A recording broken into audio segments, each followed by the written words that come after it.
Programme में एक बार फिर खुश आमदीद। बात हो रही थी निगरान हुकूमत और उसकी जो ज़िम्मेदारियाँ हैं और ख़ास तौर पे इलेक्शन के ऊपर बात हो रही है। आम इंतखाबात होंगे नहीं होंगे, नवाज शरीफ साहब की वतन वापसी के ऊपर सवालात उठ रहे हैं और टाइमिंग बड़ी इंपॉर्टेंट है। आज मरीम नवाज़ कह रही थी कि नवाज शरीफ की वापसी बहरानों में घिरे पाकिस्तान के लिए तुलुए सहर होगी और अवाम नवाज शरीफ को वाज़ेह मैंडेट दें।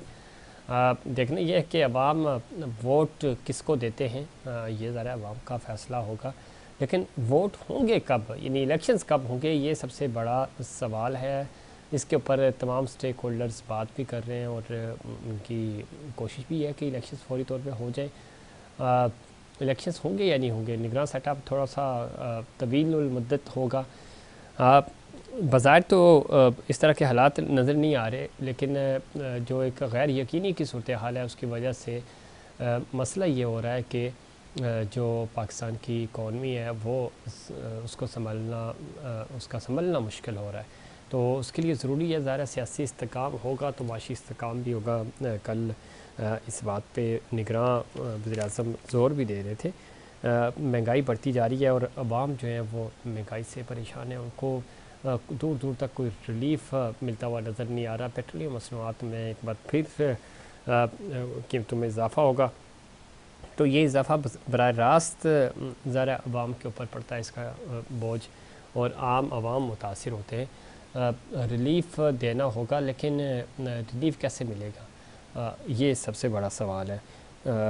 ख़ुद इस वक्त डॉलर्स चूँकि स्मगलिंग और जो माफियाज़ हैं उसके ख़िलाफ़ भरपूर क्रैकडाउन चल रहा है। अब गोल्ड माफिया के ख़िलाफ़ भी क्रैकडाउन होगा और उसका भी फैसला कर लिया गया है। तो ये तो एक खुशाइंद बात है, लेकिन मुस्तकिल बुनियादों पे कुछ पॉलिसीज़ बनानी होगी, कुछ शॉर्ट टर्म पॉलिसीज़ होती हैं। शॉर्ट टर्म के लिहाज से तो ये फ़ैसले बड़े ज़बरदस्त है। एक खलबली ज़रूर मची हुई है और इसकी वजह से ज़रा एक गैर यकीनी की सूरत हाल भी है, लेकिन फ़ायदा ये है कि कम अज़ कम चीज़ें कंट्रोल हो रही हैं। लेकिन इसके ऊपर एक लंबी पॉलिसी बनाना बहुत ज़रूरी है। वो कैसे बनेगी और उसके ऊपर अमल कैसे होगा, ताकि एक यूनिफॉर्म पॉलिसी हो पाकिस्तान के पास और उसके ऊपर अमल करवाया जाए। पॉलिटिकल पार्टीज़ जो है उनके तहफ़्फ़ुज़ात अपनी जगह, लेकिन तमाम स्टेक होल्डर्स मिलकर बैठेंगे तो ही मामला बेहतरी की तरफ जा सकता है। पाकिस्तान पीपल्स पार्टी के जो एतराज़ात हैं उनको ख़ुद वो ये समझते हैं कि इलेक्शन कमीशन शायद बी टीम का किरदार अदा कर रहा है, अपनी ज़िम्मेदारियाँ पूरी नहीं कर रहा। ख़ुद बिलावल भुट्टो साहब जो हैं वो मुस्लिम लीग नून के ऊपर इल्ज़ामात लगा रहे हैं, तो लेवल प्लेइंग फील्ड का वो शिकवा कर रहे हैं कि नहीं मिल रही। इस पर मज़ीद बात करेंगे। हमें ज्वाइन किया है जनाब राना अरशद साहब ने, सीनियर रहनुमा है मुस्लिम लीग नून के। राना साहब खुशामदीद कहते हैं आपको प्रोग्राम में। जी अस्सलाम वालेकुम जी, थैंक यू वेरी मच। किस तरह देखते हैं मियां नवाज शरीफ साहब की वतन वापसी का ऐलान होते ही आपकी जो कल तक इत्तेहादी जमात थी, ज़ाहिर हुकूमत में शामिल थी पाकिस्तान पीपल्स पार्टी, बल्कि आपका और उनका बड़ा ज़बरदस्त इत्तेहाद रहा, पीडीएम से वो अलग हो गए थे। अब वो आपके ख़िलाफ़ बातें हो रही हैं और आज पंजाब में चूँकि उन्होंने सीसी का इजलास भी लाहौर में बुलाया हुआ था, तो मामलात क्या है? मियाँ साहब की वतन वापसी का डर है या अब समझते हैं कि पाकिस्तान पीपल्स पार्टी चूँकि अपना प्राइम मिनिस्टर लाने की बातें कर रही थी, जब आप की हुकूमत के आखिरी दिन थे और निगरान सेटअप ने आना था तो बज़ाहिर तो ये माहौल बनाया जा रहा था। उस वक्त के सीएम मुराद अली शाह कहते थे कि अगला वज़ीर-ए-आज़म भी जियाला होगा, तो शायद उनको अब एहसास हो गया कि मामला उनके हाथ से निकल रहा है। जी बिस्मिल्लाहिर्रहमानिर्रहीम, मैं आपका मशकूर हूँ और आप खुद बड़ी फ़हम फ़रासत रखते हैं। मैं बतौर मुस्लिम लीग नून पंजाब का नायब सदर होने के नाते ये आपकी खिदमत में मदद करना चाहता हूँ कि पीपल पार्टी हमारी इलेक्शन की इत्तेहादी नहीं थी, वो पीडीएम का हिस्सा नहीं थे, वो हुकूमत में हमारे साथ बिल्कुल इत्तेहादी थे। और मियाँ शबाशी साहब प्राइम मिनिस्टर थे, तो बिलावल साहब वजीर खारजा थे, अहम वजारतें भी उनके पास थी। और क्योंकि गवर्नमेंट में होते हुए भी जब कश्मीर और गिलगित बल्तिस्तान के इलेक्शन आए तो उन्होंने और हमने एक दूसरे के अगेंस्ट कैंडिडेट ने इलेक्शन कंटेस्ट किए और अब क्योंकि इलेक्शन असेंबली डिसॉल्व हो चुकी है, इलेक्शन की अनाउंसमेंट होने वाली है, ये उनका हक है कि वो हमारे अगेंस्ट अपना एक रोल जो है, अपना जो एक बयानी है वो बना सकते हैं। लेकिन इशू ये है कि हम इकट्ठे ही थे और सीसीआई की मीटिंग में मर्दमशुमारी का जो एजेंडा डिस्कस हुआ उसमें मुराद अली शाह साहब शामिल थे। हम भी चाहते हैं कि इलेक्शन 90 दिन में होने चाहिए, लेकिन अगर ये नोटिफाई ना होता, मर्दमशुमारी का लेटर या इशू, ये एजेंडा मीटिंग ना तय होता, तो फिर तो इलेक्शन विद इन 90 डेज थे। और उनकी रजामंदी के साथ ही आपको पता है कि वो 8-9 अगस्त को चाह रहे थे असेंबली डिसॉल्व हो जाए, लिहाजा 9 अगस्त को असेंबली डिसॉल्व हो गई। अब वो पंजाब में आए, वो तमाम सूबों में आए, ये उनका हक है। और इसी तरह आज हमारी अल्हम्दुलिल्लाह चीफ ऑर्गेनाइजर मरियम नवाशी साहबा ने मीटिंग ली, जिसको में पंजाब के सदर राना सनाउल्लाह खान साहब, परवेज शीह साहब और तमाम हमारे पार्लियामेंटेरियन लाहौर और पंजाब के अहदेदार थे। तो हमने भी अल्हम्दुलिल्लाह मियां मोहम्मद नवाशी साहब की आमद की तैयारियां शुरू कर दी हैं। हमने पहले ही इलेक्शन की तैयारी के लिए अपना पंजाब का होमवर्क और बाकी सूबों का आखिरी मरहल में है। पंजाब के 297 कॉन्स्टिट्यूंसीज हैं। हमने अल्हम्दुलिल्लाह अपने डिस्ट्रिक्ट प्रेसिडेंट, डिवीजन के सदर सेक्रेटरी की रिकमेंडेशन के बाद सबाई सदूज ने अल्हम्दुलिल्लाह सिफारिशात मरतब कर ली हैं और पार्लियामेंट्री बोर्ड को पेश की जाएंगी और मियां नवाशी साहब का वालहाना इस्तकबाल इंशाअल्लाह लाहौर में किया जाएगा। और उसी सिलसिला में हमने 18 सितंबर को यानी कमिंग मंडे को 1 बजे हमने लाहौर में इजलास तलब कर लिया है, जिसमें सबाई ओहदेदार होंगे, पूरे पंजाब के एमएलए और टिकट होल्डर्स होंगे और तमाम डिवीजनल के सदर सेक्रेटरी होंगे, तमाम जिलों के सदर सेक्रेटरी होंगे।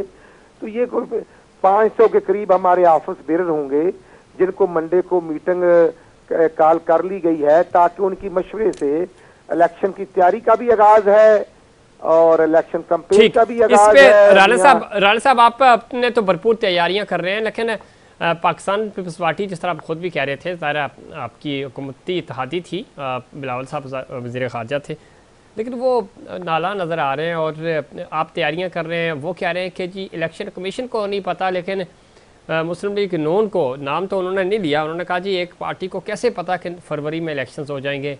वो कह रहे हैं कि ये सब मैच फिक्स है और फिक्स मैच खेला जा रहा है। ये जी बिल्कुल, इस मैच फिक्स में वो हमारे इत्तेहादी थे, हमारे साथ थे।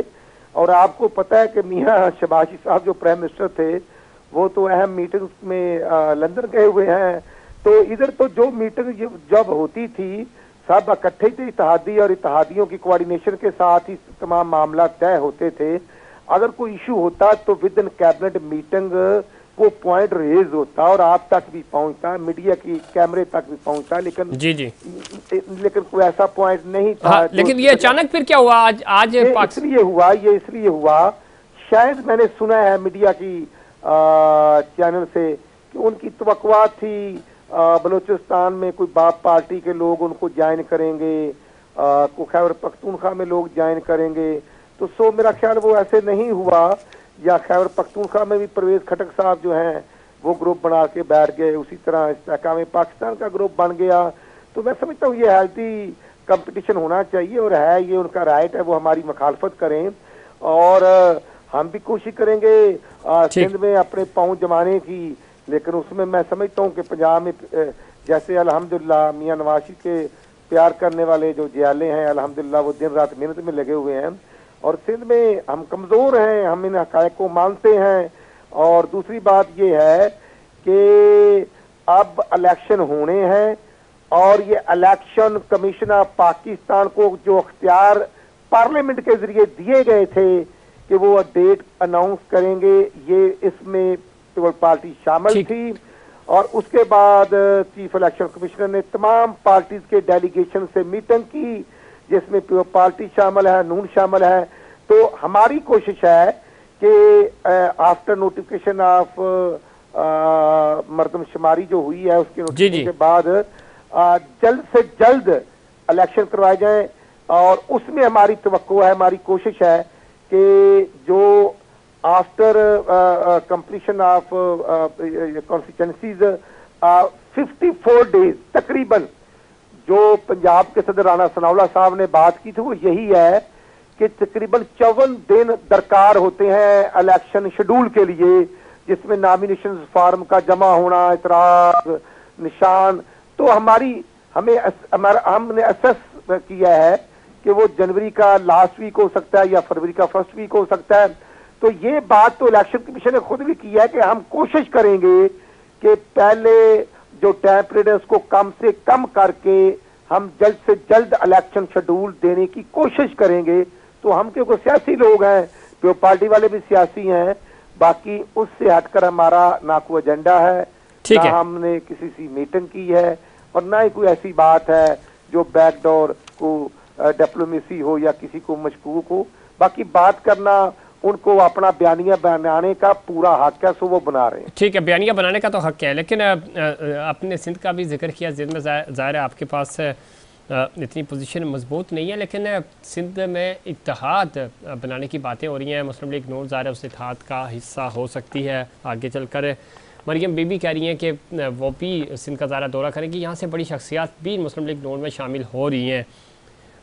बशीर मेमन साहब का भी जिक्र किया जा रहा है कि जो ज़राए हमारे वो कंफर्म कर रहे हैं, तो आने वाले दिनों में सिंध से भी अच्छे नंबर्स आएंगे आपकी तरफ। लेकिन आपको लगता है पाकिस्तान पीपल्स पार्टी चूँकि बड़ी कॉन्फिडेंट है, वो ये समझते हैं कि कमज़ोर हुई है मुस्लिम लीग नून पंजाब में, चूँकि वहाँ पे PTI से कुछ ग्रुप अलग हुए हैं और ख़ुद PTI ज़रा इलेक्शन में जाएगी तो वो भी वोट लेंगे, पाकिस्तान पीपल्स पार्टी भी क्लेम कर रही है। लेकिन सिंध में जब हम देखते हैं तो सिंध में कम अज़ कम आज की तारीख़ में तो हमें पाकिस्तान पीपल्स पार्टी का जब हम कराची डिवीज़न छोड़कर बात करते हैं तो दूर दूर तक उनके मुकाबले में कोई नहीं है। पाकिस्तान पीपल्स पार्टी स्ट्रॉन्ग है, कल कोई बड़ी डेवलपमेंट्स होती हैं तो मुमकिन है कि पाकिस्तान पीपल्स पार्टी को अपसेट हो, लेकिन बाज़ार उनकी पोजीशन ठीक है। तो आप समझते हैं कि जो इत्तेहाद बनेगा सिंध में तमाम पॉलिटिकल स्टेक होल्डर्स का अगेंस्ट पाकिस्तान पीपल्स पार्टी, वो कोई डेंट डाल सकेगा पाकिस्तान पीपल्स पार्टी की जो सीट्स हैं उनको कम करने में या उनको अपसेट करने में? आप ये देखिए 2018 में PTI ने जो तकरीबन 14 या 18 सीटें ली कराची में, तो पहले तो उनकी नहीं थी जी, लेकिन वो ले गए। और उसी तरह इसमें राना साहब जो कराची की है, कराची चूँकि हम खुद कराची में बैठे हैं, हम जानते हैं कराची की पॉलिटिक्स को, MQM का जो मैंडेट था वो टिल्ड हुआ था इसकी तरफ पाकिस्तान तहरीक इंसाफ की तरफ। पाकिस्तान पीपल्स पार्टी का जो वोट था वो अपना बरकरार रहा था और कराची में उनका वोट है भी नहीं। मैं करता हूँ ये चीजें तयशुदा थी जब हमें एस्टेब्लिशमेंट ने और इमरान न्याजी और इस पूरे एजेंडे ने हमारे खिलाफ प्लान करके नवाज साहब को 2/3 अक्सरियत के बावजूद 2017 में अदालती फैसले के बाद फारिग किया गया, पार्टी की सदारत से फारिग किया गया, तो फिर बड़ा साफ जाहिर है कि वो हमें दोबारा आने के लिए तो ये सब कुछ नहीं हो रहा था। सही। तो हामिद खान PTI के बड़े सीनियर वकील, उन्होंने भी ये तकरीबन 1 महीना पहले बात की थी कि नवाज साहब के केसेस कोर्ट में आने से पहले फैसला हो गया था कि उनको नाअहल करना है और बेटे से तनख्वाह ना लेने के जुर्म में फारिग किया गया। तो अगर आप समझेंगे 25 जुलाई 2018 को जब RTM सिस्टम भी बैठ गया, इसके बावजूद पंजाब की सबसे बड़ी लार्जेस्ट पार्टी जो विनर पोजीशन में आई थी वो मुस्लिम लीग नून थी। हमारे 167 MPs थे और उसी तरह MNAs भी पंजाब में हमारे ज्यादा थे और हमारी सीटों पर डाका भी मारा गया, सब कुछ हुआ। हमारे 85 MNA थे और मैं समझता हूं कि कोई मुस्लिम लीग का एक भी MNA या MP या अपनी पार्टी छोड़कर नहीं गया, जेलें बर्दाश्त की, अंदर गए, गिरफ्तारियां हुई, सब कुछ हुआ। अब इशू ये है कि वो पार्टी अपनी स्ट्रगल करे, हम अपनी स्ट्रगल करते हैं और जिसको अवाम पसंद करे वो गवर्नमेंट में आ जाएगा और हम पॉलिटिकल वर्कर हैं, हम तो समझते हैं कि तमाम स्टेक होल्डर्स को विद पैरामीटर और ला के मुताबिक अपना रोल फ्रेम करना चाहिए।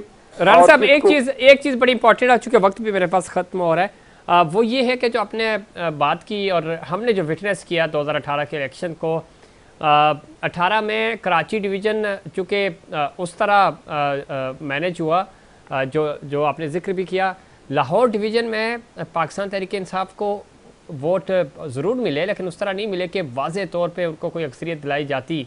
जो RTS सिस्टम की आप बात कर रहे हैं, आपको वोट बहुत ज़्यादा पड़ गए थे इस डिवीज़न में, जो कि एक हकीकत है। लेकिन आप नहीं समझते कि इसी तरह का माहौल बनता हुआ नज़र आ रहा है अगर पाकिस्तान तहरीक इंसाफ को उनके निशान के ऊपर इलेक्शन लड़ने दिया गया। उनके जो चेयरमैन हैं वो लड़ेंगे नहीं लड़ेंगे ये एक अलग बहस है, लेकिन जो ग्राउंड रियलिटीज़ हैं, अगर उनको मौका मिला PTI के जो लोग भी होंगे तो वो भी सरप्राइज़ देंगे। जिस तरह आपने 2018 में तमाम तर मुकदमात के बावजूद वोटर्स ने एतमाद किया था आप लोगों के ऊपर, और यही वजह थी कि सेंटर पंजाब और ख़ास तौर पे जब हम लाहौर डिवीज़न की बात कर रहे हैं तो वहाँ से पाकिस्तान तहरीक इंसाफ को सीट्स नहीं मिली और कराची से सीट्स उनको दिलवाई गई। फिर मैं सिर्फ अर्ज ये करना चाहता हूँ, 6 जून 2013 को जब मोहम्मद नवाज साहब थर्ड टाइम प्राइम मिनिस्टर बने थे तो पाकिस्तान में 18 से 20 घंटे की लोड शेडिंग थी। 85,000 से ज्यादा लोग दहशतगर्दी में शहीद हो चुके थे। 12,000 के करीब अफवाज पाकिस्तान के बेटे शहीद हुए थे। नवाज शरीफ ने 16 जून 2014 को असम्बली में एज ए प्राइम मिनिस्टर ज़रब अज़ब का आगाज किया था। हमने अचीवमेंट की थी। नवाज शरीफ ने 12,000 मेगावाट बिजली पैदा की थी, मोटरवेज बनाए थे, और स्टॉक एक्सचेंज 54,000 इंडेक्स था पर 65 और 72 वक्त खत्म हो रहा है हमारी, लेकिन ये सारी चीजें 16 महीने में। इमरान खान की कारकर्दगी मुझे बता दे, 4.25 साल में क्या थी, और पंजाब में 4.5 साल बुज़दार और परवेज इलाही साहब की कारकर्दगी तो हमें वोट मिले थे कारकर्दगी की बुना पर। आज भी मैं समझता हूँ जिसकी कारकर्दगी होगी उसको वोट मिल जाएंगे। ठीक है, हमें कोई खौफ नहीं। राणा साहब ये तो अवाम ने फैसला करना है, और हमने तो स्टेट को भी बचाया, हमने तो IMF के साथ इनको मुश्किल इन्होंने। राणा साहब ये अवाम फैसला करेंगे, अवाम फैसला करेंगे। हम तो चाहते हैं कि अवाम बेहतर फैसला करें और जिन लोगों की कारकर्दगी है उन्हीं को वोट मिलना चाहिए। ये तो हम आपकी इस बात से एग्री करते हैं, लेकिन डिपेंड करता है कि अवाम किसको वोट करते हैं और क्या माहौल बनता है। लेकिन असल बात यह है कि इलेक्शंस होने चाहिए, अवामी मैंडेट मिलना चाहिए, अवाम जिस मर्ज़ी को वोट दे उसकी हुकूमत आए और वो फैसले कर सके। बहुत शुक्रिया राना अरशद साहब, आपने प्रोग्राम में वक्त दिया। इसमें कोई शक नहीं, मौजूदा जो हालात हैं इसके अंदर रहते हुए आपको इलेक्शंस तो करवाने पड़ेंगे। इलेक्शंस नहीं होंगे तो माहौल आगे बेहतर नहीं हो सकेगा। मज़ीद बात करेंगे और कुछ ऐसी चीज़ें जो मौसम के लिहाज से जब हम बात करते हैं तो बहुत ज़रूरी है। जिस तरह दुनिया भर में इस वक्त मौसमियाती तब्दीलियाँ आ रही हैं, उनको मद्देनज़र रखते हुए आपको ग्रीनरी की तरफ जाना होगा और ख़ास तौर पे सफाई बहुत ज़रूरी है। तो इस सिलसिले में DHA Karachi clean and green मुहिम का आगाज़ कर चुका है। उस मुहिम का ये दूसरा मरहला है और इसमें अब जो स्कूल कॉलेजेस के बच्चे हैं वो भी शाना बशाना है और भरपूर तरीके से अपनी सफाई सुथराई का ख्याल रख रहे हैं। और आज ख़ास तौर पे DHA के मुख्तलिफ़ फेज़ में बच्चों ने ये एक्टिविटी की और डोर टू डोर के शॉप टू शॉप गए और जो इधर उधर कचरा पड़ा हुआ था उसको उन्होंने उठाया और उसको डस्टबिन किया। और ये एक ऐसी तरकीब थी, आगाही थी कि जिसका मकसद ये था कि तमाम वो रिहायशी और शहरी जो अमूमन ये प्रैक्टिस नहीं करते उनको ये तरकीब देना मकसूद था कि आप इस तरह की एक्टिविटीज़ करें, अपने माहौल को साफ़ सुथरा रखें ताकि जो सफाई है वो बरकरार रह सके। और ग्रीन इनिशिएटिव भी ख़ास तौर पे जब हम इस वक्त मौसमियाती तब्दीलियों की बात कर रहे हैं तो उसमें ज़रूरी है कि आप पौधे भी लगाएं, इस तरह की एक्टिविटीज़ भी रखें, अपने माहौल को साफ़ सुथरा रखें।